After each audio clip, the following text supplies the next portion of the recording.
And I just was like, oh my God, I went from being on a TV show, a year ago or 2 years ago, whatever it was at that point, to being the office assistant. And it just was hard. It was like humbling. And then I got the audition for Bones. And I have to say that was another one very, very similar to Platonic, as I just fought for it.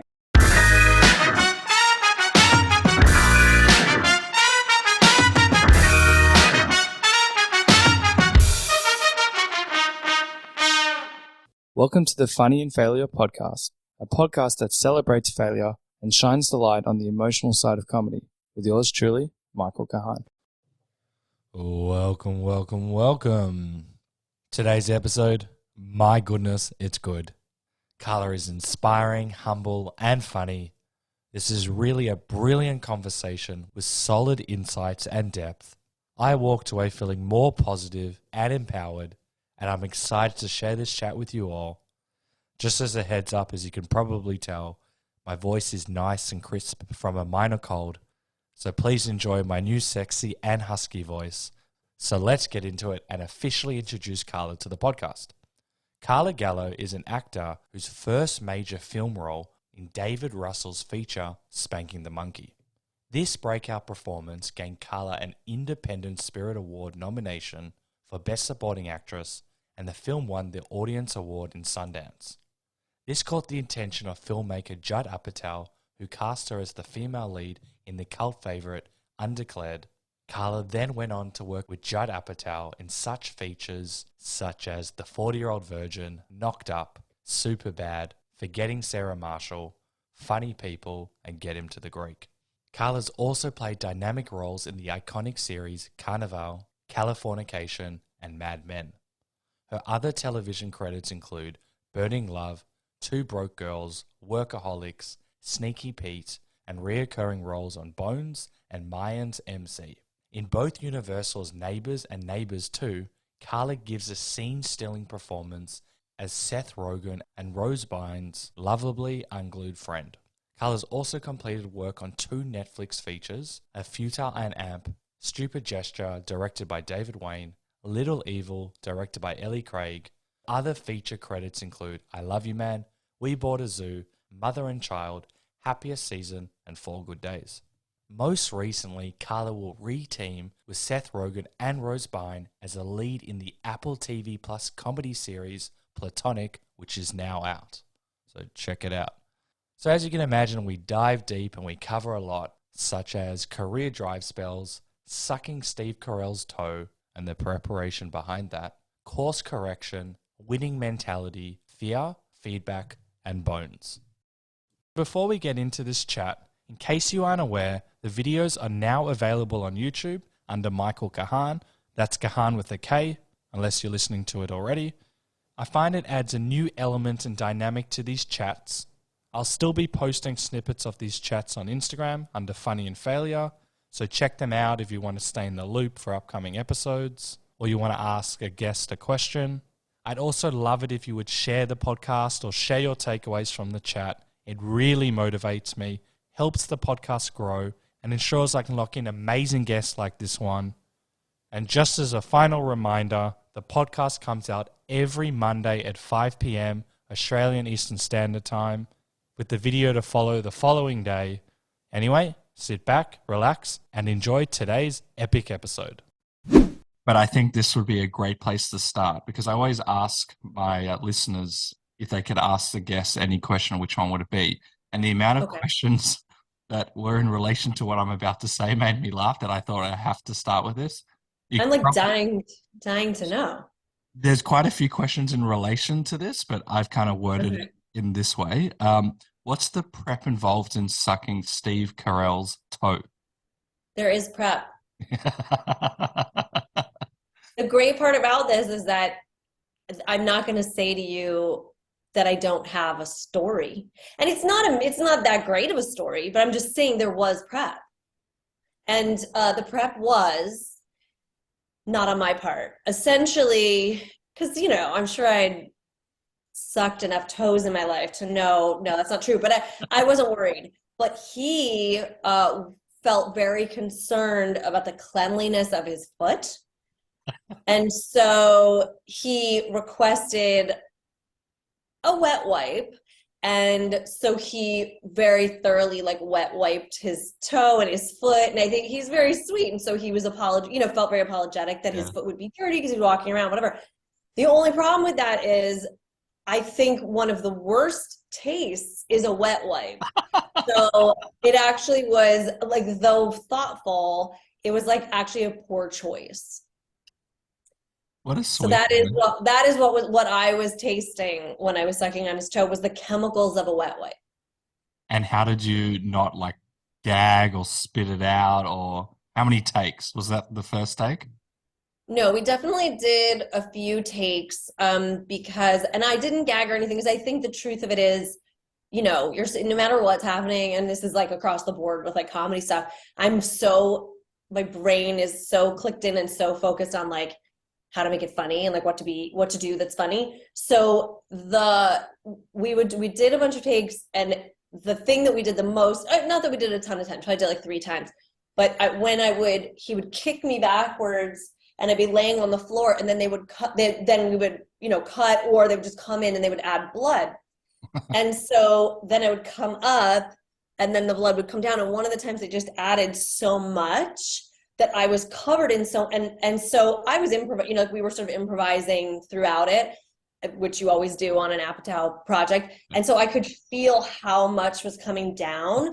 And so it made me like click into this idea that she's like I'm hot, like why are you not, because I knew how awful I must look. So that improv came out of like they had just added too much, and I just thought it'd be really funny if this girl like thinks she's really hot but she looks horrendous. Yeah, I'm just thinking about, because theater not my thing, and you know, each to their own. I know there's a wiki feat which blows my mind, and I don't know how that exists. But the thought of like everyone else watching like do 3 takes of you sucking someone's toe that's got chemicals on it is already the funniest thing. Just being a fly on the wall is just so funny. And I'm so proud of all the listeners, because that came up the most of anything. And that's not to say that's your career. It's just such a memorable, funny scene that people also probably are an idiot like me, and they're like, they need to know how this happened. that's so funny. I mean, I think, you know, like I'm happy to hear. I mean, here's the thing, when you were like, this is the thing that came up the most, there are so many sort of like embarrassing, or not embarrassing, but like, you know, kind of awful things. I mean, it became a kind of a joke, obviously, for Judd Apatow and everybody involved to be like, get Carla to do the gross thing, or like, how much can you make her do, and all that stuff. So, I mean, I maybe would have assumed it had to do with like Period Blood Girl from Superbad, because I would say that's the other one that people most like, you know, if people recognize me, a lot of times it's like from Bones, or that, weirdly, like that is just such a big, that movie's so big for people. So I would have thought it, but it's actually kind of nice to hear that it's the toe sucking, because A, it's like probably one of the more innocent ones, and B, because it like, you know, that was one of the earliest ones that I did, of those. Nice, like, and people remember you, and you've been in the yeah, business for a long time. But also I think with the toe, because with the other scenes, and you've done so much stuff, it's that you actually have to physically suck the toe. You don't have your period and they're not using that on. So that's no, that was not a real, I did not have to menstruate. Yeah, no, that was real. I mean, no, right. None of the other stuff is, you know, because like in Getting the Greek, I'm like essentially kind of raping Jonah Hill with a dildo, but like I'm not really. I did put that in his mouth, and actually he told me to. So we were improvising in that too, and he was like, actually put it in my mouth, because I don't think I would have like ever forced that on it, you know, like I wouldn't have forced that on anybody. And he was like, and so like all that stuff, and then I kind of go under, but obviously I'm not really doing that. It's so fascinating, and there's so many questions. Actually, we'll go with the improv. Is have you studied improv, or you've just kind of learned it on the way, because you come across as very natural improviser, or is that just part of you doing your thing? Thank you. I mean, I used to say like I kind of came from like the Judd Apatow school of improv, because I didn't ever study it. I mean, to be honest, I never studied comedy. Like I was you know, I studied theater, and I went to, you know, the Fame High School, you know, but I was like I was a theater major, and I was you know, the thing that interested me was theater. And then, I mean, even in college, I actually remember my senior year, I lived with a couple of girls like in a, you know, apartment, and one of them was like, you should have your own sitcom. And I actually remember being like offended. Oh, Like I was really? like, why, you know, why would she think I need it? Like that just was nowhere on my radar, comedy. And so I very much was not studying comedy. And you know, the funny thing is, like, I think even the first job, you know, so like I got Spanking the Monkey when I was in high school. Like she saw me like at my high school. It was like really weird. She had I want come to to like, pigeonhole that because that's a crazy story in itself. it's a crazy story, but yeah. And so she, I mean, there's a longer part. I mean, not whatever, but she sort of scouted me. She found me, and and that one again, it was like I thought I was in a drama. And so everything I was doing was very dramatic and very committed. And then when I saw it at Sundance, the first time I ever saw it was at Sundance. And I just remember people laughing, you know, at some of my stuff. And I literally remember being like, and I called my dad afterwards and I was like, like people were laughing. Like I didn't know that it was a dark comedy. I mean, I guess nobody thought they had to tell me, but that it was dark comedy or that anything I was doing was even going to be funny. And then I would say sort of not similarly, but like Undeclared would be the official first, you know, entry for me into comedy. And it was written I knew it was comedy, obviously, but it was the way that it was written, again, it being Judd, it was based in reality. So more than anything, it was like playing that time in my life and like the connection with Jay Baruchel and like being that girl. Like it was like, I think at the time I wasn't thinking like, you know, how do I make this funny? Again, I was just like, how do I play this person real? And a lot of the lines were funny. But so it was just with him. So improv came 100% from being on set with him and just being like alt and try this and go, you know, and less on Undeclared because we were a little more, you know, had to go by scripts and script approval and all that stuff. But then the more I did the movies with him and, you know, with Stoller and Seth Rogen and all of them, they and especially Nick Stoller is like, just go, do you know, just do it, just do one, you know, whatever you want to do. There's a lot of that from him. I hear that's quite rare, but also a lot of actors, you know, it's been like kind of 50-50. It can be quite daunting to go away from the script. And you seem to have embraced or to have that confidence or trust, maybe. I don't know what it is, because it's just interesting to hear where an actor, not all the time, they see the line, they're saying the line. And yeah, they can like play around with the director's notes, but it sounds like you've always had this confidence to just kind of do kind of what you want in a sense. Thanks. It's funny. I don't know if I like, I mean, I guess the more I've done it and the more I've like, you know, been rewarded for it, the more I have confidence in it. So, you know, even, I mean, it's funny, you know, we're circling back to the toe sucking, you know, the preview for that came out and I was in it and that scene was in it and that blood thing, you know, and that was in it and that was my improv. And so I, you know, just what I said, you know, that whole thing of like, I'm hot and da da da, whatever. And I remember just being, because you know, that's my only scene in the movie. And I'm like, I made the trailer. Like that's a really big deal. And I think Judd told me, I think he told me ahead of time, like you're in the trailer and that my improv would be in there. So, you know, I think the confidence probably came out of being, you know, rewarded for doing it. Cause yeah, I mean, and it's funny because I feel like I not stepped away from it, but kind of like, I did Bones for such a long time and I recurred on that. And then I had just had this like super dry spell that we'll talk about. And then coming back to do Platonic, which is, I think at the time this airs, Platonic will have just started airing on the 24th on Apple.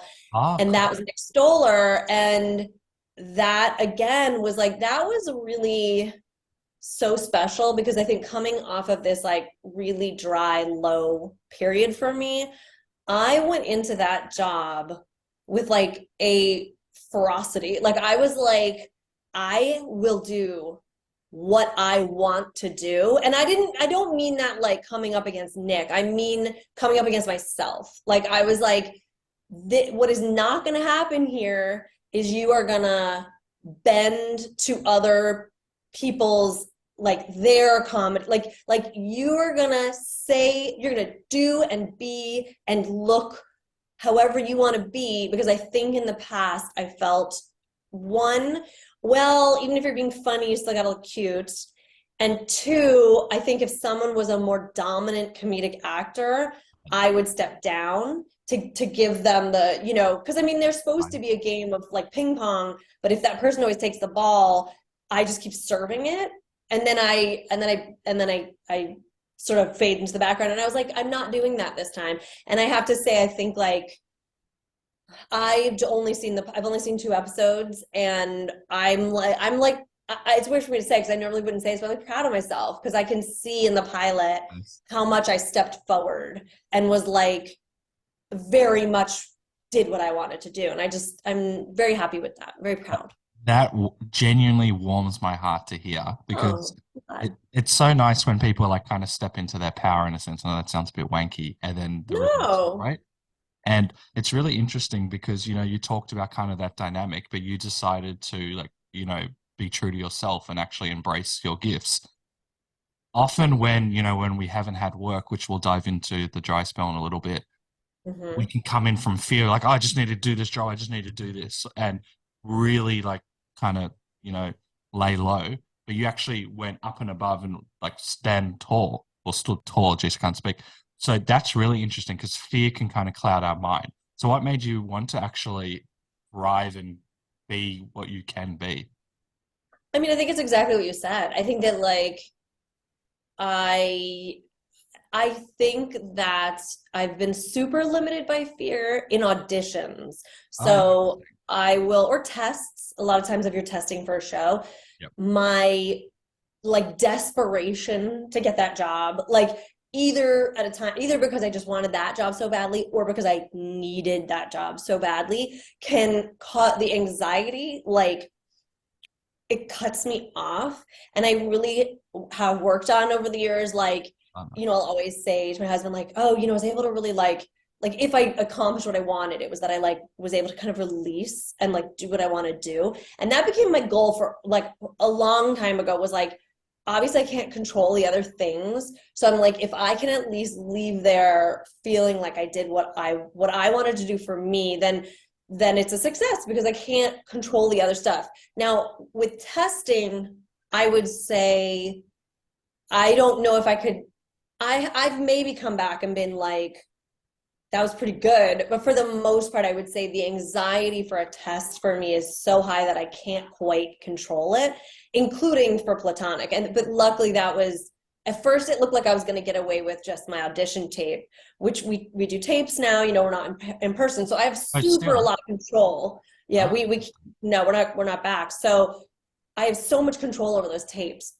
which I have learned the benefit of that, because initially it was very hard for me to let go of the room because I'm a performer. So I really like the reaction in the room and I feed off of it. So it took me, I mean, it probably took me 6 months, if not more, to embrace the tape and to understand what that was giving me. And what it was giving me was control. So if I didn't like a take or I wanted to like adjust something, I could do it again. And so my tape for platonic, I went hard. Like I was like, and even at that point was when I made that decision of like, I'm going big. Like this is a very safe environment for me in terms of who's receiving this tape, because it's Nick Stoller, his wife Francesca Del Banco, it's Seth Rogen, it's Rose Byrne. These are people that I know very, very well. So, you know, I'm like, this is the casting director, Jeannie McCarthy, is someone who has literally said to me maybe 15 years ago, like, I want to break you. Like, I want to get the thing that like breaks you. And she, a lot of the stuff I've done, I mean, she has cast, but she wanted to get me that one that was going to really propel me. So anyway, I know it's this like super safe environment. So I'm like making that tape, and I was like, yes. And I loved my tape. And then it makes it to the next level, and they're like, you're gonna test, and we think we're gonna use your tape. And I'm like, yes, this is the one time when I'm not gonna ruin it, you know, with this test that I can't control myself. And so I get through the first level, which I think was studio, and I made it through Sony with that tape. And then Apple said, we don't know her. Like, you know, we need to be on Zoom. Oh. So I did a Zoom one with Rose, and Rose was in Australia, and she was visiting her family, and so we zoomed in, she was zooming from there, and I did okay, but it was nothing like my tape. It was like, again, it was like, and it's on Zoom, and I'm trying to have chemistry with her because she really is a very close friend of mine. So I'm like, when you're trying to show chemistry on a Zoom, and by some miracle, I got the job. But yeah, I think it was just that. It was like ownership of, I mean, your original question was like, how did I not let the fear, you know, sort of control me? And I went the other way. And I honest to God, it was like, you know, I mean, it's super cheesy. It would be like a phoenix rising from the ashes. But I just had been so low. I had been so low and like broke. Like I had been like, I was in trouble. And I was like, I'm not going to like, let this take me down. Like I am gonna get right back up, and I'm gonna show everybody like what I can do, because I know I can do it. So I don't know. I'm a fighter. That is okay. That's epic, and that's so nice to hear because, you know, as we said, fear can cloud us, but it's like you saw the fear and you did it anyway, which is awesome and something that I can learn from as well. Also, via Zoom, is I'm just nitpicking. To build chemistry of Zoom is so hard, and you know, we were speaking off air. There's a bit of a lag if someone's internet connection isn't good. God knows how many other people are there. Mm-hmm. Good for you that you got that, because that I can see why you'd be anxious, because that is tough. One-on-one, easy, but there's people in the room watching. I couldn't think of anything worse. And it wasn't great. I'm going to be honest. It wasn't great. I mean, I'm probably really lucky I had that tape. You know, they had seen that tape. So, well, yeah. And then, you know, I mean, I would say this to her. I don't think I ever have, but one of the things that happened in that Zoom was that, you know, Rose has the part. So, you know, she's reading off of a script, and I'm off book. I have it memorized because I'm fighting for my life. And so she would, you know, sometimes she'd be a little slow sometimes on the cue because she's trying to look at me and she's trying to connect with me. And then she's like, you know, and I'm like, I know her lines, I know my lines. And of course she's not going to, why would she? You know, she's got the job. And so sometimes I was like, you know, I can't control the other side. But you know, that's part of it. Like it just was part of it. And but comedy, you know, so much of it is timing. So like I would get scared, you know, that I could, you know, the tape that I made, I could have the reader, I could say, like, you've got to pick that cue. I need that cue tighter. You know, I was controlling I was directing it essentially. So but it worked out. It worked out. So in those moments, because we all have it, whether we're an actor or not, those moments of absolute panic, it sounds like you've developed a much stronger system for yourself to be able to kind of like cope during these moments. Is it something with experience, or is it something that you've actively had to kind of work on? I think it's experience. I mean, I don't know if I've ever really like fully analyzed it, but I think you know, I had some manager or somebody say to me, like, the people who, you know, survive, or the people who end up with careers are often the ones that can survive the rejection, you know, that stick with it. And so I think that if you're still with it at this point, you have to have figured out how to like weather the the downs of it, and the fear and the rejection and all that stuff. And you really have to keep getting back up, and you do have to get up stronger, because if you don't, you will never succeed. I mean, I mean, specific to acting, it's too hard to get a job, and it's too competitive. So and there are many times, and I think most actors have that point where they're like, it's too painful and I don't want to do it anymore. But then something, you know, you just get pulled back in, or you miss it or whatever. But you like, my husband sometimes will be like, you know, I'll go in on something and, well, have you heard? Did you hear? Have you heard? Did you hear? Yeah. And I'm like, you can't, it has to go away. It has to be gone after I do it. Sometimes I can't do that, but for the most part I can. He's like, I don't know how you can, like, how are you not like going crazy? I'm like, because I can't. I have to survive. And if I haven't heard anything, a week later, it's probably not happening, you know, and sometimes it is, but for the most part, it's not. Well, why don't you check in and see, you know, see what the feedback was? No, I didn't get it. I don't want to hear about it. And I moved on and I want the next audition and I want to work on that. So I think it's just experience. It's very interesting because I didn't know this until I first started the podcast, that people, even the biggest names in the world, maybe like -5 people, but you've been doing this for like 3 decades. Please correct me if I'm wrong. I was gonna say 30. I like, just as we were as I was talking, I sort of was like, I've been doing this for almost 30 years. Yeah. Which is probably the top 1% of people have been able to do it for as long as that. And that's crazy. And I've already lost my train of thought, but the rejection is brutal. Now I'm like, wait, I want you to remember. Wait, no, I want to help you remember. And now I'm forgetting. It was around the rejection and, So 30 years, which is wild, top 1%, it doesn't happen. It's just people either like change, give up, whatever, and there's no judgment whatsoever. But you've been doing it for 30 years, which is wild. And the rejection. Wait, I remembered your train of thought. I'm sorry to interrupt you. I think you were about to say, and I had made an assumption about what you were going to say. You were surprised and you didn't know until you started doing the podcast. Yeah. And I was wondering if you're going to say that we don't get feedback, or what is actually, it? That is, go talk about the feedback. I'd actually love to know about that because that's a pet peeve of mine. I used to be very feedback orientated. Oh no, I mean I'm trying to help. You were like, you know, I didn't know until I appreciate it. Just tell me what you were thinking around feedback because okay. Yeah, it's brutal. I feel like it's hard with auditions because you're like putting yourself out there and you're often very vulnerable, and like, you know, I had one that was, I think it was for like Obi-Wan, and really? just was, it was really emotional and really challenging. And this is like, you know, kind of height of the pandemic. I'm at a point where I'm not really going in even to these self-tape studios because I don't want to really be around, you know, people and whatever. But I had called, I'm really close friends with Rodrigo Garcia, who had directed a bunch of Carnivales, and he's an incredible director. And he had said, you know, he's not doing anything either at this point. And he's like, I'll put you on tape if you ever want me to put you on tape. And I'm like, you know what?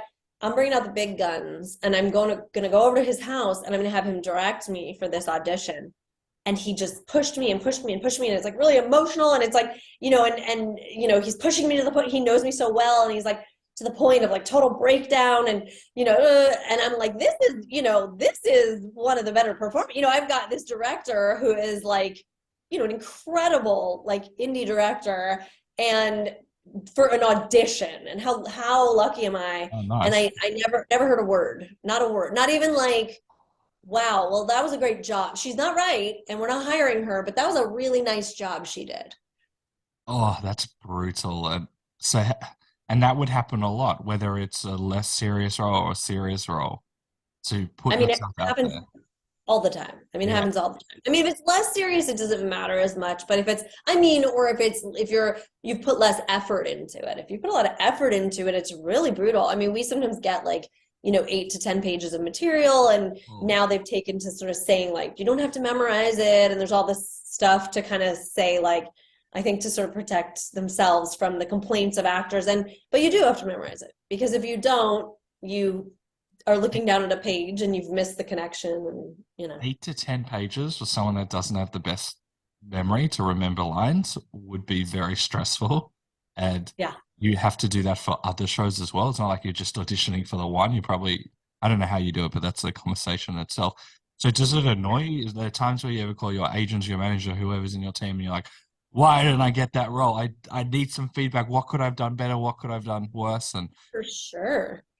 Oh, for sure. I mean, you know, I think the thing that's harder is I think when you're getting close to a job, like, you know, because they'll say like, oh, you know, you had a callback, or, you know, you're in the mix. That's a big one. And then you're like, and then you just never hear anything again. And you're like, well, but wait, but they were interested. I know they were, because they kind of came to me. And then usually you just hear it's not going any further. And that's literally all you hear. And they won't give feedback? No, I mean, I'm guessing that, I mean, and maybe this is me just like being negative, but I'm like, sometimes the feedback might be constructive or it might be okay, but I think probably some of the time or a lot of the time the feedback was like, not that it would be like she wasn't good enough, but you know what I mean? Like the feedback would be, well, we found someone better, or we found someone more right, or, you know, yeah, or like I would get back in the day, now you wouldn't have this, but I would get ones that were like, I would get a note before going into like a chemistry read or a test, and it would say, and just tell her to make sure she looks her best. And I would be like, I always am trying to look my best. Like, when would I ever come in not trying to look my best? And so when I wouldn't get those, my assumption would always be, oh, I just wasn't hot enough, because I had been given that sort of note. And I thought, well, there's somewhere a note is coming from someone to try to get me to step it up. So. Yeah, the note like that okay, that's just another can of worms in itself. But the things that you're talking about, they're not necessarily constructive. So if they're like, we found someone better or more suited for the role, that's great. But what can I do? This is when I say I'm very feedback orientated. That's fine. Didn't get the role. What can I do to do better? There used to be a joke with my friends many, many moons ago when I was dating. I've got a girlfriend now. And if it didn't work out on a date, I'd be like, okay, that's great. You're a lovely girl. So where could I improve and almost get like a notepad? Could I do this better or this? I never did that. But that's I would hope not. I'm like, here's a questionnaire. If you could send it back by Friday at 12 o'clock, that'd be great. But there was always a joke because, I'm always off the mindset that if you're doing something that you love, I'm not talking about dating, that you want to improve. And if you're like putting yourself out there and you don't get it, that can be already like soul crushing in itself. And that just drives me nuts.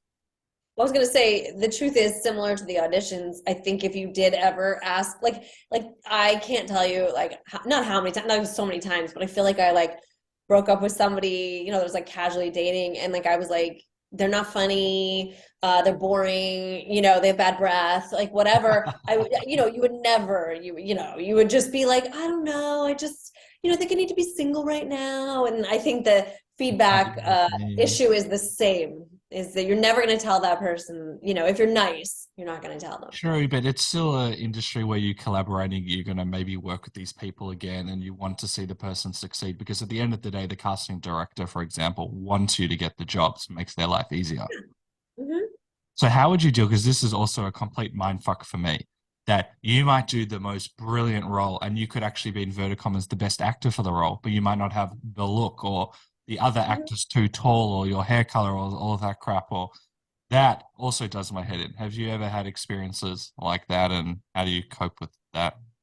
I have. I went in, I auditioned for The Office, and it was Rashida Jones's role, and Allison Jones was casting, and she is the person that cast Undeclared as well, so I have like a very good relationship with her, and the feedback was just incredibly positive. I did get feedback that time, and that I was like one of the top comedic people that had come in, and like stuff like that, where you're just like, okay, and then like never heard anything again. And then Rashida got it, and she's incredible. I know her as well, and I love her. But that was hard, because I that was one of the ones, and again, that is having, not that specifically, but just where you do get very positive feedback and you don't get the role. That's also really hard, because you're like, well, wait, I thought they loved me. But that one was hard, obviously, because that show, that would have been life-changing for me. So I was like, it was very hard though to like process that. Like, and that's a case where I think, a lot of times like actors beat themselves up, and I do too. You're like, oh, it wasn't good enough, or I didn't get it because I wasn't good enough, or I messed up in the room, or I whatever, but then there's that other side, which is like, you're like, well, no, I literally did the best I could do. And it was great, and it went great, and the reaction was great, and it was received, and they felt that way about me, and I still didn't get it. And that's hard, because then there's no room for improvement, because you're like, well, that's the best I can do. And they received it, and they still don't want me. And that's really hard. And of course, there's a million reasons why. I mean, I think, obviously if you spoke to casting directors, or, directors, producers, they would be like, but there is there's always and it's not about me. It just meant it wasn't the right one for me, but it's just hard that is very hard for me as an actor. Yeah, I completely empathize with you. And we've had people that have been in the room or producers or whatever, and they'll say, like, that actor was so brilliant, but they just weren't quite right for that role. We think they're a terrific actor, or that person has blue eyes. We can't use that person. And Totally. sometimes that would be nice to hear, I guess. But also on another set of philosophy, if you align with this, was there also a moment where you're like, wow, I'm in the top tier of this big show? I don't know if you knew who was big then, but I'm in this top tier of very small amount of ladies that could get to this role. Do you ever reflect on it that way, or was it more yes or no type thing?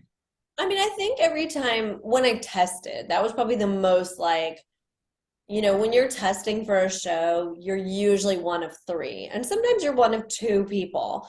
And, pilot season is such a different thing now. It doesn't really exist anymore. But, the goal, you would almost wait all year for pilot season because, you could either end up on a TV show, so that was going to be huge, or you would get a payout. If you could just get a pilot, you would often get a payout that could pay you enough for, if you were living very carefully, maybe, it was like a teacher's salary. Like it was like a year you could live on, carefully. Not to say like the teacher salaries are too low, but I mean, it was a salary. Like you could get that one job and that would be, so you would gun for pilot season. That would be your, you're like, if I do nothing else this year, I have to get a pilot. And so when I would test for pilots was when you really just felt like I am in that 1%, because it was only, and you kind of were almost always seeing the same girls. So you would be, you'd get there, go, Erin Hayes is here, works with David Wayne all the time. And you'd be like, oh, well, of course, like I knew who, you didn't know who's going to be there, but a lot of times you were testing against the same people. So you were in this kind of small club of brunettes, it would always be, that would be my category. But yeah, I think that's when I was the most aware of like, wow, I really, and I was thinking about today, because I was going to talk to you just sort of about like failures or things I didn't get. And I remember testing, it was me and two other women tested for that show Bull with Michael Weatherly. Yeah. Now that show went on, it ran, I don't even know how many seasons it was like on for, but 5 yeah, I think, maybe even more, so that's a successful, it's a network successful show. And I was one of three. And one of the other ones is the woman who got it. So, you're like, that is a show that would have been like life-changing for me, like we would have moved to New York, which is where I'm from. I would have had an income for 5 years or whatever. I would have been on a show that it just is really, it was already at that point getting hard to get a network show that would shoot 22 episodes or something like that. So, and the director of that was Rodrigo Garcia. So again, it's like, it was, yeah. So in those moments is when you go, wow, like it was almost me. And so I'm in this very small group. Less so now because we're not around each other and there are no pilots. So like you don't, I hadn't tested for a long time. Like before Platonic, I hadn't for 4 years or something. Oh, so you mentioned the dry spell. What made you keep on going? Because, you've had this confidence, that you're good, you're getting this good feedback. And obviously this would have been during the time of all the COVID stuff as well, fear, money, all of that stuff, which we won't get into.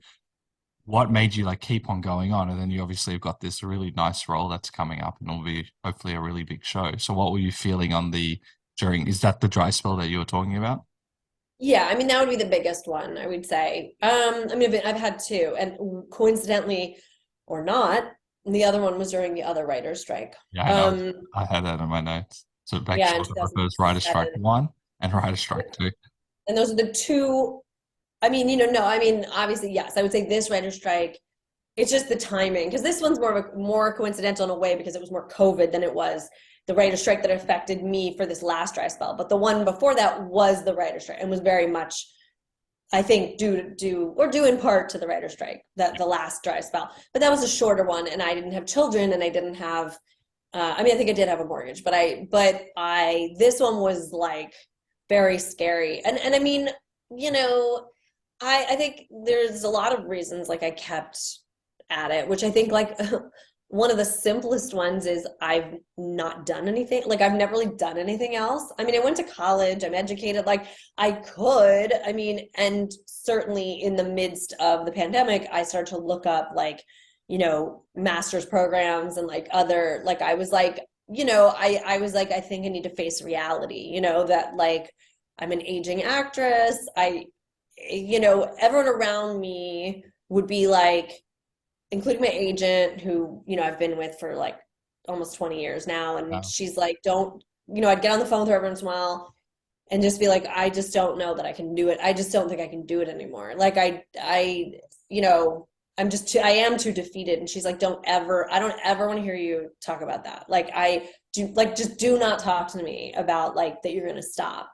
So, yeah, I started to look into like master's programs and stuff, but you know, it's all I've done and it's all I've ever wanted to do. I mean, I knew that I wanted to be an actor since second grade. So it's like I'm not a person who like happened upon it. Like I like worked for it and it was all I ever wanted. I didn't have a different, I mean, when I went to college, I tried not to major in theater and then I ended up majoring in theater, but I was trying to like kind of take a break and learn, you know, other things and whatever. And I did, but I went back to theater. So there's that, right? It's like you've put in, you know, at that point, 26, 27 years in your career, and you're like, so am I supposed to walk away?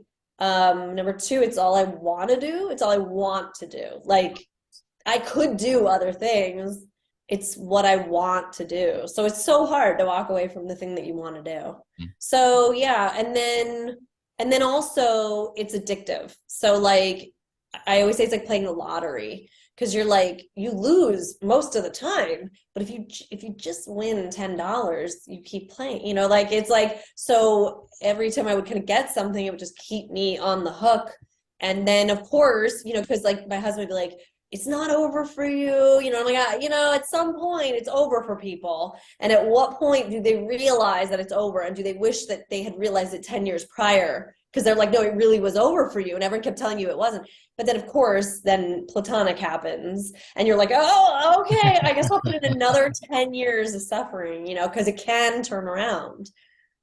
Isn't that absolutely wild? And I'm so glad that you continued, and I'm sure there's a gazillion people as well. So that kind of like flick the switch and remind you, because to talk about, you actually still have the passion and the motivation, even to a degree in that sense, which is, you know, you still want to do it. And then you get this role and it's like, oh, okay, I'll be fine. And it's that wave. So It is, yeah.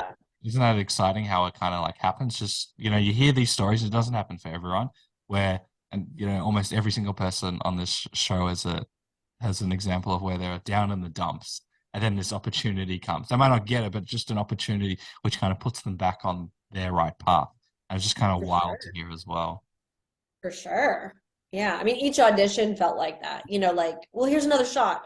It could be this one. This could Yeah. be the one. You know what I mean? So every time you're getting an audition, you're kind of, but in the pandemic, there weren't very many. So it kind of, you know, and then it picked back up. And then, you know, once productions were starting to, you know, come back up, there were auditions and would keep me, So in some ways, I guess, oh, sorry. Yeah. no, you I was go. gonna say there was some freedom in the pandemic for the first 6 months when there were no auditions because everything was shut down. And I thought, well, it doesn't matter that I'm not getting auditions. Like no one's getting them. So I can kind of step back. But then it kind of then it went right back to the where you're like, why aren't I getting auditions? Things are coming back and I don't have any auditions, but you know. It's a very natural game in this world is comparing. And so not only are you potentially, and it's natural, no judgment whatsoever, are you comparing yourself to your peers, but other people are comparing you to other people as well. And I've always found that an absolute mindfuck because the reason that you've been successful is that, you know, you talked about earlier is embracing the fear and doing the best that you can be, and you embrace your individuality. But then you've still got the comparing, and then they want you to be something else. And to me, it's just a whole like mindfuck. Like, what happens? How do you navigate that side?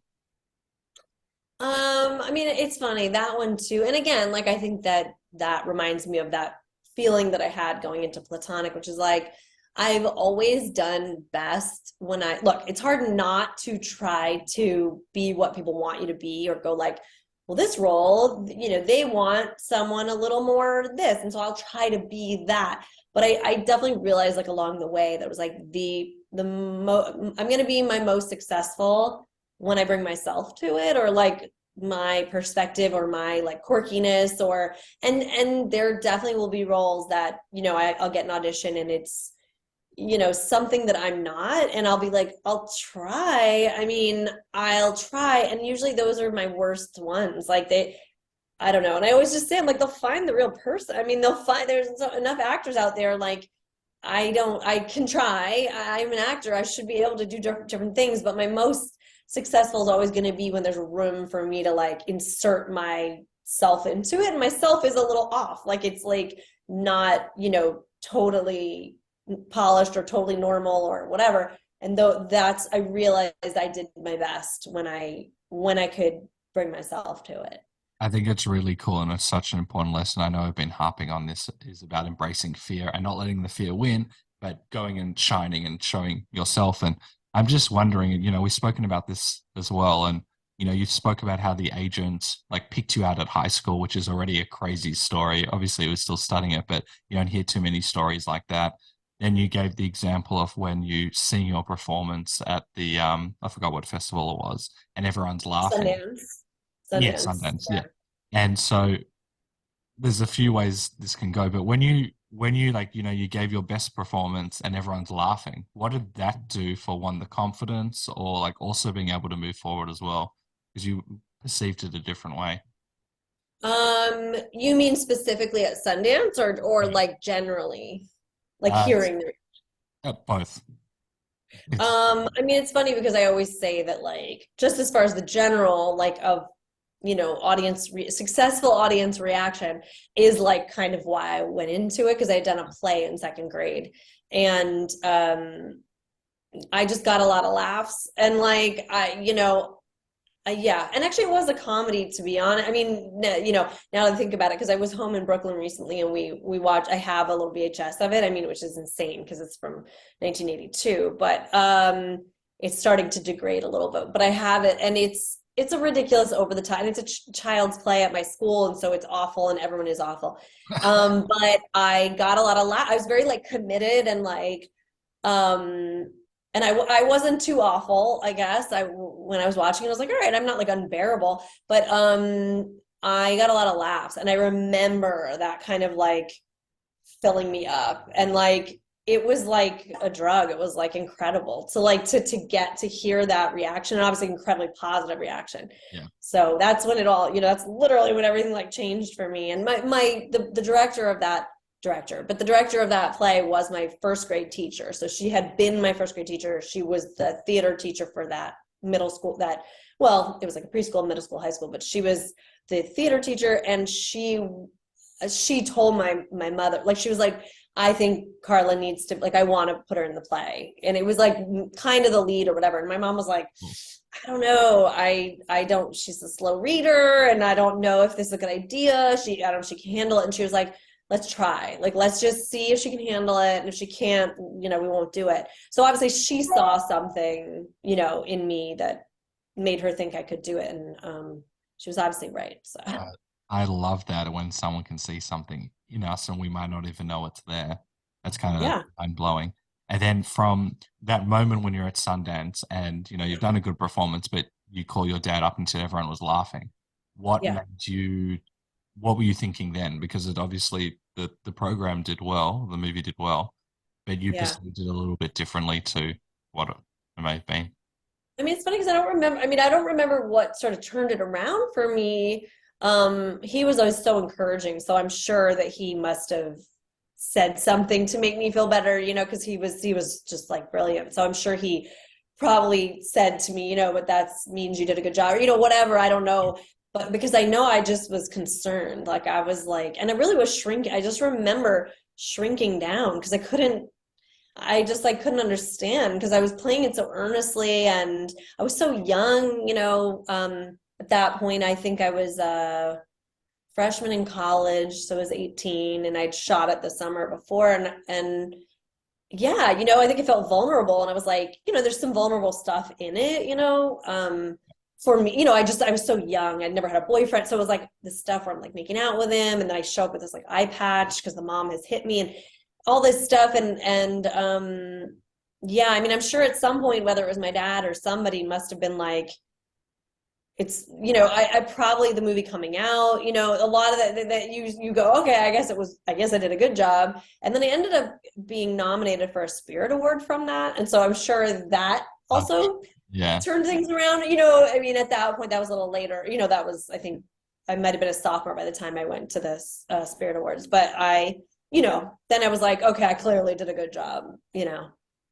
It's awesome. And there's just kind of like a reiteration of not giving up and you thriving and you doing your thing. But I'm just thinking, because based on the belief system there, where, you know, people are laughing, you think they're laughing at you, they're laughing with you. That could have also said, well, I don't want to do this. Could have been, oh, I'll just do something else. But you're still stuck with it, and you've had, you know, one of the longest careers in the world. So I find that really interesting as well, because you perceived potentially some form of like shame or whatever it is. Yeah. But you've done a good job. So it's interesting that you still continued to move forward then at such a young age as well. Yeah. I mean, I hate to like, you know, reduce it to just being rewarded, but I'm sure that like some of it is, you know, a lot of it probably is that, you know, is like, whether that's the reward of people like telling you it was great, or it's, you know, getting nominated for an award, or but you know, yeah, I think it's like I'm obviously very hard on myself. I mean, you know, most actors very hard on themselves, and then you kind of need an outside, you know, you know, to tell you that it was good or that you did. I mean, I have more understanding now, I think, of like what I do that works and what I do that does not work. So that's good, but I do think, yes, probably at a certain point it was like, if that had failed, I would have kept going, because again, you know, my drive and passion for it especially at that point, was so high. I mean, it's wild to look back on it, because you know, how often does that happen too, that like a child decides what they want to do, and then it like it happened so organically. Like I didn't try for it. Like I was not sent to that audition. Like essentially my friends were sent to that audition for that movie. And because she was Ellen Parks, the casting director, was really, really smart, and she had reached out to the high school, because it was a conservatory, you know, arts school, and so we had a very serious theater program. And so she reached out wanting to have, you know, girls that were going to be probably 18, you know, like to come in for it. And I wasn't one of the teacher's favorites. And so I knew that my friends had gone in on it. And so I knew her name. So by the time she came up to me, and she didn't even see me perform, I was in the lobby of the school going to see one of the senior performances, and it wasn't my performance. So I was just there, and she just said, I was watching you with your friends. Like, and she just came up to me and, you know, I think she said, are you a theater major? And I said, yes. And so this is my card, and I'm casting this movie, you know, I want you to come in on it. And I knew who she was. So, I mean, because of my friends. So it's like very straight. I mean, it's very, I don't know. Cool. The universe is working with you if you're in that alignment. You know, you had the teacher in year 1 or year 2, and you've had this lady. There's been a course correction of you continuing to do this, you know, with Platonic as well. And then we'll get into it as well. The first writer. It was a course correction. That's a funny way to put it, because I had been accepted to Cornell at that point, and I was sort of trying to take a break from theater, because having been in a conservatory from 14 to 18, I was like, I just need to kind of go back to academics. So I was actually, you know, it's just funny you say course correction, because I mean, I did still go to school, but I was headed to take a break when I got that. So I love hearing these stories. They're amazing. And in terms of you know, we're going on this theme of like continuation and, let's say, course correction. The first writer's strike, that would have been probably the first time in your career where you've experienced something like that, and not knowing how to navigate, still early in the career and early in life. How did you kind of manage to get past that? That was a tough one. That one, there were 2 things I was able to do financially. And it was very strange, because, you know, I had come off of Undeclared, and then within 6 months I had gotten Carnival. So it, I sort of thought foolishly, as only you can when you're 27, that oh, that's just the way it go. Once you're on a TV show, you just keep getting TV shows because you've reached that point. And so Carnival ends probably 2005, 2006, maybe somewhere in there. And then I'm sure I did little things here and there. 40-year-old virgin, like things that like that are happening, but very sparsely. And then, around the writer strike, but I can see it coming. I'm down to I think I have $10,000, to my name, and I have a mortgage at that point. So I'm like, a college friend was moving out. Well, she was trying to decide between LA and New York, and she was in Boston. And I was like, you should come to LA. There's so much going on here. But what I was after was a roommate. I was like, I need her to pay half my mortgage. And, I got a room. You should come. So she did come out, and we lived together for 2 years, and she split the mortgage. So that was one help. And then the other was that I actually took an office job, which I hadn't done since right out of college. Like right out of college, I had, even though I had done Spanking the Monkey, I had been away. I hadn't auditioned. I had an agent in LA and New York, but, I'd been gone, the way I think my New York agent said, well, you stepped out of line and a bunch of people stepped in ahead of you. So I was like, okay. So I didn't know that was okay. Yeah, that's how she just felt like, I'm sure from her perspective now I understand. The movie comes out, I'm nominated for an award, and I'm in upstate New York. I'm not out there meeting casting directors. I'm not educating people about who I am. And I've just been in this movie that was like this indie hit, but I'm just gone for 3 more years. So at that point out of college, I'm answering phones and doing all that stuff. And when I first got to LA, I was doing that. And then I got Undeclared within 2 months, month or two of moving to LA, and I was a receptionist and that kind of thing. And because I needed flexibility. So cut to, 2007 probably. And I was like, oh my God, what do I do? And I remember I went to the temp agency and I took a typing test, and I'm terrible. I'm not good at it at all. And I didn't know Excel, and I didn't know any of these things, whatever. And then one of my closest friends since I'm 11 is Sarah Paulson, and she is actually I moved out here kind of because of her. So anyway, so she knows what I'm going through at that point, and I'm like freaking out, and she's like, you should go work for my sister. And her sister, Liz Paulson is a casting director out here.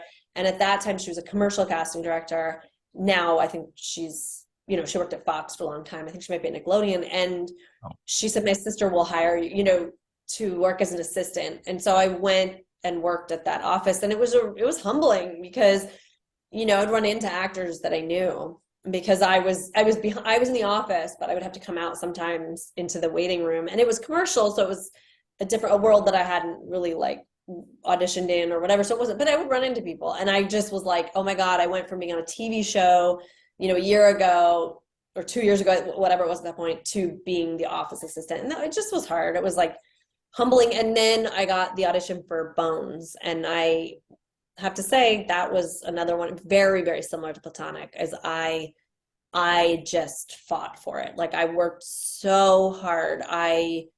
The lines were really difficult. They were medical terminology. It was very fast. I knew it had to be super, super fast paced, the fastest I'd ever done it. And I'm talking about all these, bones and, just insane language. And I was desperate. I was I have to get every audition I get, I have to get it. And I got it. And that just changed everything for me. I know, what a great show. And when you talk about desperate, I've heard two trains of thought, and I think you're correct what I'm about to say. That sometimes when you go in desperate, we're like, give me the job, give me the job. It can come from that lower energy, and it can reek. But it sounds like, please correct me if I'm wrong, or you're using desperate in a sense where you will do everything, that it's coming from more a higher type vibration, if you want to say it that way, that you will do what it takes in a loving way to get it. Is that what you're saying? Yeah. I mean, I think that's very nice and very generous. And you're right. No, I didn't come at it like, help, I need, I was like, I am there is no room for you to not be the best that you can be. You are at the bottom and you're about to lose it all. So if you had better bring out the heavy artillery and just fight for this, each one with everything that you have. That was more, yes, that was where the desperation was like, because I'm lazy. I mean, I can't tell you how many auditions I've done where I'm like, I haven't done the work and then I know it's my fault. I'm like, you didn't even like put the work into that. Did you expect to get it? And it's like, you didn't put any work into it. So I was just working the hardest that I could, out of desperation. Yeah. It's so interesting, and it's awesome that through that tough time once again get this course correction if we kind of keep on over years. Yeah, I know, it's funny that it keeps happening. It's super exciting that you then get Bones, which is a huge show and a lot of people love it as well, and you're quite involved in it as well. How many episodes do you do? It was like, well, it's funny because I recently looked it up and I thought I had done more, and I did 33, which is not nothing, but I felt like I had been in like 50. Like I was like I was there all the time, but I did 33. But what is that a lot? I mean, I think that's a serious amount. Like there's so many, when we talk about like journeyman actors, for example, it's like, which is awesome, like one episode in this show or one episode in that. But when you talk about 33, to me, that's main cast. That is okay. I appreciate that. Yeah. I mean, the thing that it really did for me is that it was over the span of 9 seasons. So it was like, that was what was so incredible about it. It's like, there were some, especially towards the end, like after they had killed off John Francis Daly, who played Lance Sweets, they didn't have as much for me to do.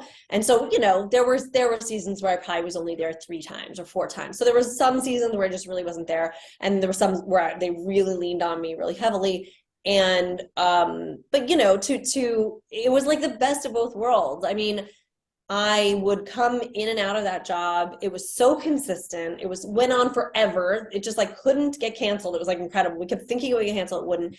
But I still had so much freedom to go off and do other things in the interim. So I would come back there to Bones. I'd be away for 2 months, and then they'd be like, well, kind of, because they're under contract and they're getting like 2 months off a year or whatever. And I would go, well, I did this movie with Matt Damon, we bought a zoo, with,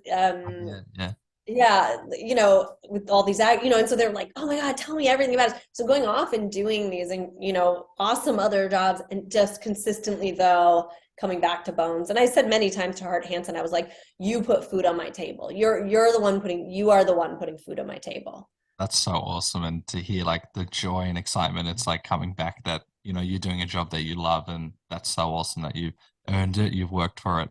I'm just thinking as well, so I just want to, last thing before we wrap up to the rapid fire segment, you talked about that moment where you accepted the assistant job and it was very humbling. Did that change anything for you, or was it more about you're going to do the best job, as you said, the best job that you can for acting? Was that the lesson? I think so. I think so. I mean, I think it was so humbling, and it was, she was a really tough boss. I'd known her since she was 9, but she was like really tough. And I think by contrast, I mean, look, I'm glad that I have those experiences. I have a lot of friends who actually haven't, happened to start young and like haven't ever worked a job, I mean, I know acting's a job, but it's like not. And I really have the perspective of how lucky I am, like how lucky I am to do what I do, how lucky I am to be treated the way that I'm treated, and valued and respected. And my understanding of it is palpable. That was really, it was hard for me to go backwards after I had achieved that. And then to be like, this is hard work. This is really hard work. And I'm not being respected. And, I mean, it definitely gave me, perspective. And I was like, it's a dream job to get to act. And if I can try to get it back, I will. I certainly will. It's so wild that I can't put a number on it, but well over 50% of guests on this podcast, all amazing careers in their own right, have at least once had to do a different job to keep the dream going. And it's that people always talk about the shame aspect, and to me, there should be no shame whatsoever. You're doing it so you can, live your life, and you gained an appreciation for what you're doing, and all the stories of we need money. So just putting it out there, it's very important, and it's also really nice to hear the learnings from there as well. Oh, thanks. So what we're going to do now to wrap up the podcast is to do a quick rapid fire segment. So Okay. the first thing that springs to mind, but if you need time to think about it, that's fine. I won't comment because I derail them and put them in different directions. And yeah, so ready to rumble. We've spoken about this, but we'll see through your lens. What's been your special ingredient to work all these years? Literally not giving up. Like, still fighting. Do you have a philosophy on life you follow? I mean, I don't know if it's a philosophy, but I think be authentic, like in all arenas, like whether, as a parent, as a human, and as an actor, authenticity. I said I wouldn't comment, but that's very important to me as well. So that's awesome. Oh, What's your favorite thing to do when you're not working? I mean, I kind of want to make a joke that it's like to take a nap, but that's also true. I mean, my daughter made a for Mother's Day, and it's like she's 5, and it says, "My mom," like there's a bunch of things. My mom is nice, My mom always sleep. Oh, that's so good. My first cousins had a child, and she kept on saying that mummy always goes to gym and sleeps. And she goes, I haven't been to gym in 2 years. I don't know why she thinks this, but Oh my yeah, God, that is kids so say the funny. funniest things. Do you ever use it as material? What your kids Do I say? what? Do you ever use like what your kids say as material? Because I know you showed me some of their amazing artwork collection, and you were very funny about it. Oh God, I use my kids as material all the time. I mean, That's I'm very funny, platonic the most. I mean, because I play a mom. I haven't played a lot of moms, and I now am like I've entered into that period, which is fitting because it's what I am. But no, it got cut, but there was one in the pilot of Platonic. We did a reshoot, and I make this. I'm kind of joking with Rose Byrne and saying like, why don't you? She's like, I don't know. It's the thing that I was saying I kind of struggled with during the pandemic of like, what do I do with myself, and should I go into another field or whatever? And so she says, I don't know, and they don't need me anymore. And I'm like, what you should do? And then I say that she should open an Etsy shop, and then she's like, stop it. She's like, I was a lawyer. And then there's some tangent about they didn't use it, but where I say she should be, oh, mom lawyer. Like, I'm like, oh, I know. And you're like, mom lawyer. And then I just improv that, like, I was like, oh, and your ringtone could be like, mom, mom, mom, mom, mom. And they didn't use it, but I was like, that is just because that is all I hear all day. So I think someone's going to clip that and use that for their ringtone as well. I doubt it. It will be mine. So with the new show coming out, what's it about, and how can people listen, watch it? Well, watch it. So it's called Platonic. It's on Apple TV on Wednesdays starting May 24th. They'll drop 3 episodes, and then it'll be weekly after that. There are 10 total. And it's about the platonic relation. It's sort of like a can men and women be friends platonically is the overall theme of it. And so Rose Byrne and Seth Rogen had been very close friends and got into a lot of like hijinks and shenanigans. Sorry, my thing is beeping. Nice. Let me see if I can quit out of it to make it I'm gonna quit it. Oh no, it's just still gonna make that noise. These friends of mine, they text rapid fire. So what do I do to make that stop? Wait, options. You can just Maybe I can do don't talk to me. We're not friends anymore. I know I should, but they're kind of a great group of actresses. We call ourselves the 4 actresses. So I can't say, oh wait, I didn't mute myself. Okay. Hopefully it'll just stop.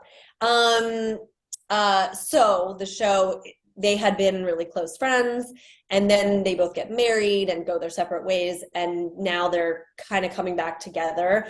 And there's just a lot of like, Rose Byrne's married to Luke McFarland on the show from Bros, that actor, he's fantastic. And he feels threatened by their relationship. And so there's a lot of like, well, should you be threatened? Is there something, a man and a woman hanging out and exploring that friendship? Like, is that threatening or is it just platonic? And then I'm her like mom friend. Like I'm her, like, I'm a little bit of like, I'm her like very sarcastic. Oh, I like that. Yeah, mom friend. That was another one where I was like, if I don't get this role, everybody I know is involved in this project. It's like it was written for me. It is who I am. If I don't get this, I was like to my husband, we literally have to move to Siberia. I'm like, I'm not. It's like officially over, because if I don't get this is me, and if I don't get it, I can't do it anymore. Well, that's so nice. And working with friends, like I do screenwriting, but I've never been able to get like my pilots out there. But when I've done like very small things just with friends and collaborating, if we're just mucking around, that's the best. That's what we're doing. I mean, that is what we did. I mean, we had the premiere last week, and on the red carpet, they're like, were there any moments that like cracked you up? And I was like, all of them. I mean, because Rose and I, and of course, obviously Seth, but Rose and I are very close, and we're like mom friend. She brings her kids over, and we go to the playground and things like that. And we sort of clicked into this thing of like, we were making each other laugh and ourselves laugh, where we just start to like sing, like we would like at the end like sing our line. We were just like, literally, I would come home and be like, I just am trying to make her laugh. Like that is my dog. That's all I'm trying to do. And it was like, to me, the most rewarding. And again, it's like authentic, right? Because it's like me just trying to make my friend laugh. And Stoller kept a lot of it. I mean, sometimes he'd be like, this is not appropriate for this scene. And we'd be like, okay, you don't want it to be hilarious? Like, okay.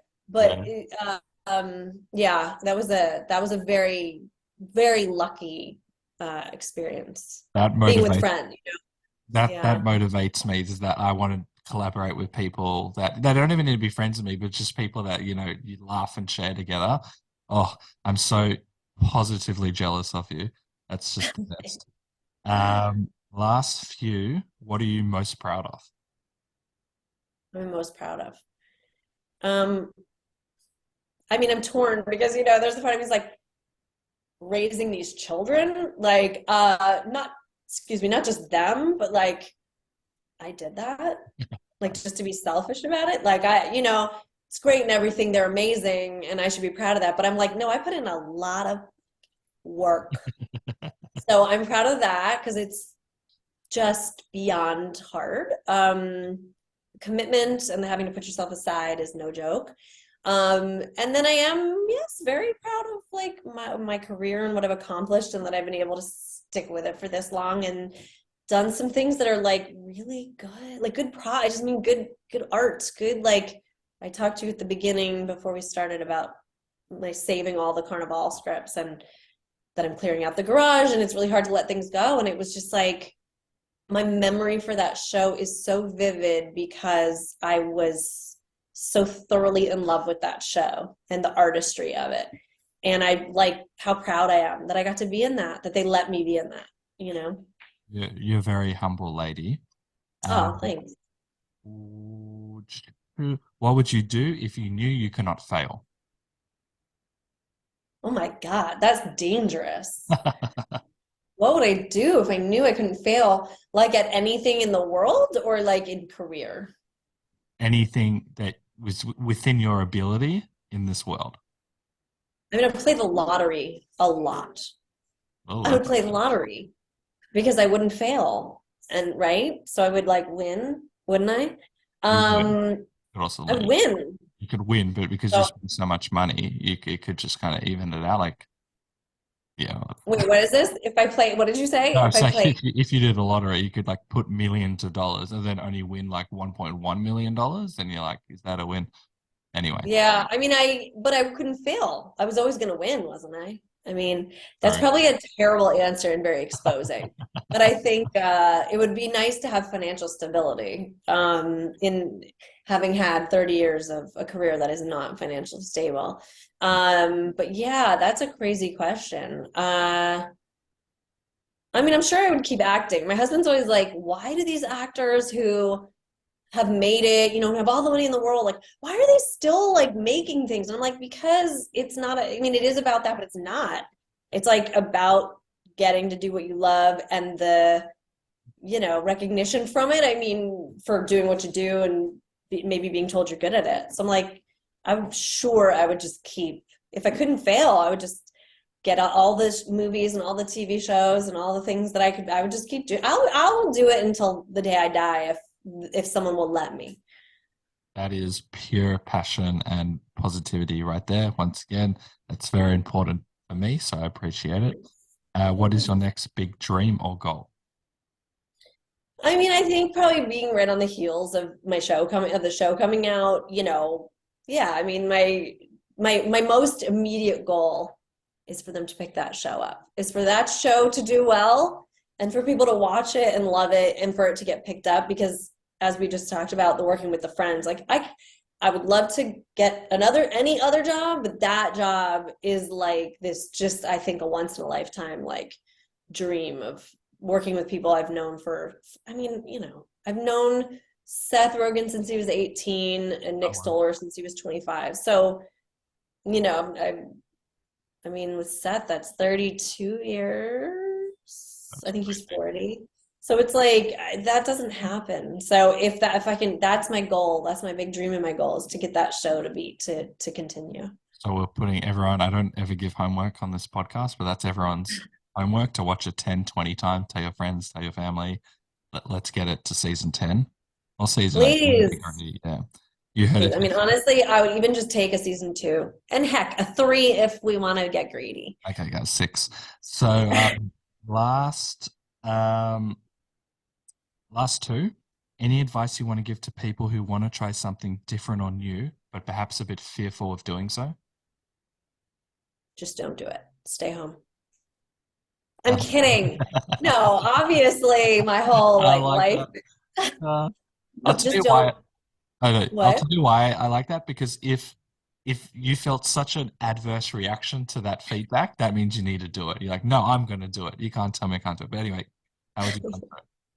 No, I'm joking. I mean, I think that, yeah, geez. I mean, I'm like built a life off of like risk taking and doing the thing that, you know, I mean, when I left I was in a really small school in Brooklyn that went on to high school. And so when I made the decision to go to LaGuardia, you know, the 6th grade acting teacher who I love both those teachers so much. You know, he was like, there's a lot of failure. And you know, I think he was like, go for it. But kind of, I think maybe I feel like my dad and they had a conversation kind of being like, it's very painful and there's a lot of rejection. And so think twice, you know, about her going, you know, her leaving this school to go pursue, you know, study acting. And yeah, did it anyway. Like, you know, I mean, and I missed my old school and I didn't like the new school for a while. And like, so yeah, like even if it's super uncomfortable, you have to try. I mean, I think you have to be rational. You still have to be rational, you know, don't, you know, maybe don't become don't go into medical school at like 89 years old. But I guess if your passion is just to study it, go for it. Yeah. But just know that there's a, you know, time limit. Last question before we go, and I ask how people can follow you and keep up to date with you. What is the one question I should have asked you? Yeah, the recoil. Should have asked me. I love the recoil. I mean, I'm like, geez. Oh my God. I mean, like, I don't think I have any like dirty secrets or anything. Like, I'm kind of, I talk too much. So, you are a perfect guest. What's that? No, you are the perfect guest. I love this. Oh my God, that's so sweet of you. I don't think there's anything. Anything you want to tie up, anything that you additionally want to bring up? Maybe I interjected to let you finish. No, I don't. I think we covered everything. I mean, I know that's like hard to imagine, but I think between the highlights of my life are like career-wise are the way it started and the way it's going right now. So I feel like we were like very thorough. We covered that very thoroughly, unintentionally. I didn't necessarily mean to talk about that. And then goodbye to my husband, who's going to go out with the parents from school. Oh, very cool. So, then yeah, and then the other, highlight of my life is my family. So, but I don't feel like we need to cover anything about. Okay. So if there's nothing that springs to mind. We get a 3, 2, 1. Okay, great. So how can people follow you, keep up to date with you, and all of that cool stuff? Well, my husband's always saying I need to build my Instagram. I am on Instagram as the Carla Gallo, and I do not have a ton of followers. So you're not I just don't, I'm not good at it. Like I'm of a different generation and it's very hard. I'm bad at self-promotion. So I've always posted stuff that's like my kids. So there's some funny content of my kids on there. Because I find them to be funny. But I do maybe need to do better, like do what everyone's doing, which is to promote and do all that. But I need to work. That's something I really need to work out. Need to, you're your own individual person. You've still been thriving in industry without that, and social media is pretty like a different can of worms, and I'm not good at it either, but I understand what you're saying. Yeah. But then the other way obviously is platonic, which is gonna air. And then I do have a Bones rewatch podcast that's going to come out, but I was told that we're going to like announce it. So I won't give you specifics. All I'll say is anyone who's interested in a Bones rewatch podcast is that there's one in the works. And so it's especially nice to talk to you, a fellow podcaster, because I'm newly in that world and been really enjoying it. It's just a really different, but I think if you love to talk to people and you love to talk, Yeah. it kind of makes a lot of sense, Is there any idea roughly when it would come out? July, in like mid-July. Mid-July, okay. So people can also follow you to keep up to date with that as well. Definitely. Exciting. Yeah. Awesome. Thank you so much. Thank you for the extra time. You're very empowering and humble, and I'm very excited to hear about both your projects. And Thank you. I appreciate it. This has been lovely and easy and just like chatting with a friend. I love Carla's take on authenticity. She outlines how over the course of her life, that trying to be someone or something else isn't the best way forward to achieve long-term success. She highlights that I'm going to be my most successful when I bring myself to it, my perspective and my quirkiness. She exemplifies how, by being ourselves, embracing our differences or quirks, is actually what allows one to thrive and succeed. There are many other people in this world, but no one is as unique as you, and that should be celebrated. So I'll leave you with this epic quote. What sets you apart can sometimes feel like a burden, and it's not. And a lot of the time, it's what makes you great. Emma Stone. Thank you for listening to the Funny and Failure podcast, exploring the deeper side of comedy.